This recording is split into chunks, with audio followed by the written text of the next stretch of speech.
Good morning.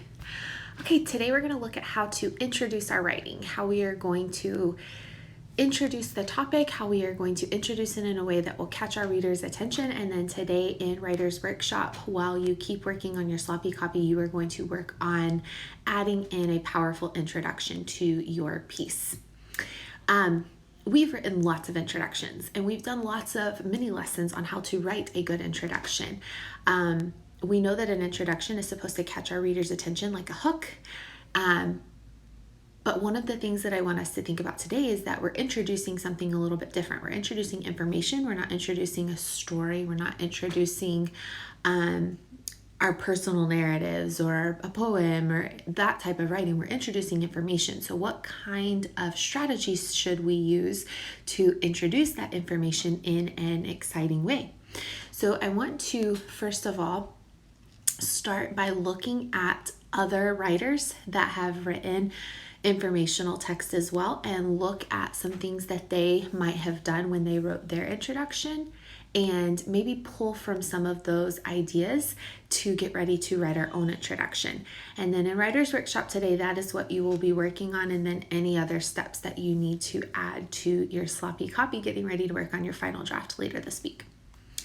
Okay, so first of all, I want to read to you the introduction from an informational text that is a very long title. So I'm going to have to actually look at the title, but it is called VIP Pass to a Pro Baseball Game Day. And I want us to listen to and then look at what this writer wrote. And then I want you to think in your head while we talk together on our mini lesson about what were some of the things we noticed this writer did to make his introduction very powerful. No, your introduction may not be as long as his, and that's okay. But I want you to notice how he didn't just jump in and skip through introducing what he was going to write about. So let's take a look at what he wrote. This is the introduction to the book VIP Pass to a Pro Baseball Game Day. Play ball! Baseball fans love hearing those wonderful words. A Major League Baseball game offers fans plenty of entertainment and interesting action. But a lot happens behind the scenes that the fans never see. Behind every stolen base, there's a coach that flashes signals to the players. Every relief pitcher has a great bullpen story. During the game, coaches discuss strategy in the dugouts. Grounds crews continually work to keep the field in tip-top shape. To understand the big picture, you have to look beyond the field. How do the teams travel? What do they do before the first pitch? How do umpires prepare for a game? There is so much more to baseball than just the game on the field. So I'd like for you to take just a second and read this introduction that I just read to you to put this in your mind.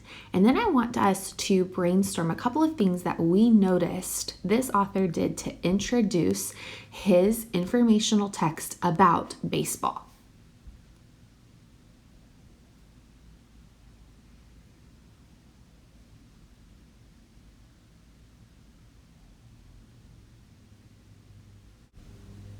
Okay, so what were a few things that you noticed this author did? I noticed that this author began his introduction with a quote, "Play ball." To me, beginning with a quote was a great strategy because it was a quote that baseball fans are very familiar with, whether you've been to lots of games, whether it's your favorite sport, whether you've played it, or whether you just have seen it on movies. That is the number one quote that is used to talk about baseball. So what a great strategy to use something that everyone's going to recognize, even if they're not baseball fans, to still grab that person's attention. The other thing I liked about his introduction is that he didn't just start giving us information. He started his introduction with a small moment from the game of baseball. It's kind of an exciting way to start your informational text instead of just listing off facts.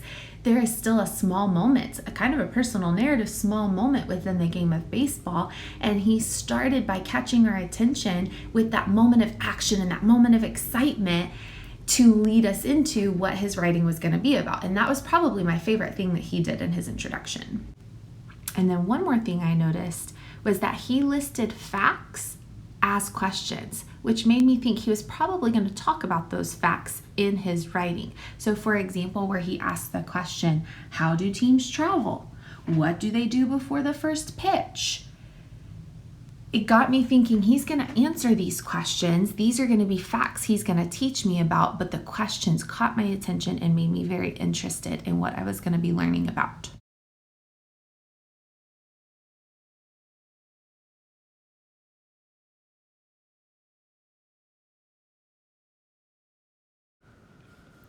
So last thing, I wanted to show you a couple of things I chose to do with my introduction for my informational text about Babe Didrikson Zacharias. I chose to take a couple of the strategies that we saw in our mentor text. If you look at the blue arrow, I chose to start with a small moment that I'm imagining would have happened during my character's life based on the research that I did, learning about a baseball game she played with some neighborhood friends and hitting 5 home runs in that game, which is what gave her the name Babe. So I imagined what that small moment would have looked like, and I began my introduction with that small moment. Then the yellow circle shows where I used a quote from my character. That's one of the reasons we looked at quotes. So if you have a great strong quote, you could add that in here. If you look at the red arrow, I used this strategy to include a list of things that I'm going to be talking about.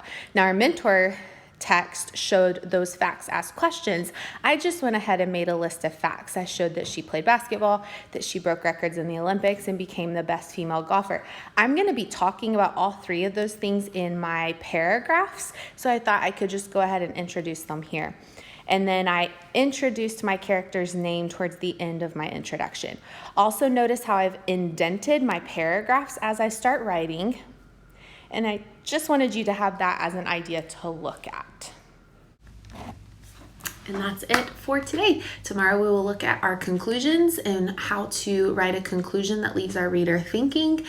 Go ahead and try it if you want to, and then just be ready to edit after our mini lesson tomorrow. But today you are working on your introduction and any other steps you need in your paragraphs that you should have started on yesterday. Make sure you've listened to the comments from Mrs. McGreeny and me, and you should be caught up. I'll see you tomorrow. Bye, guys.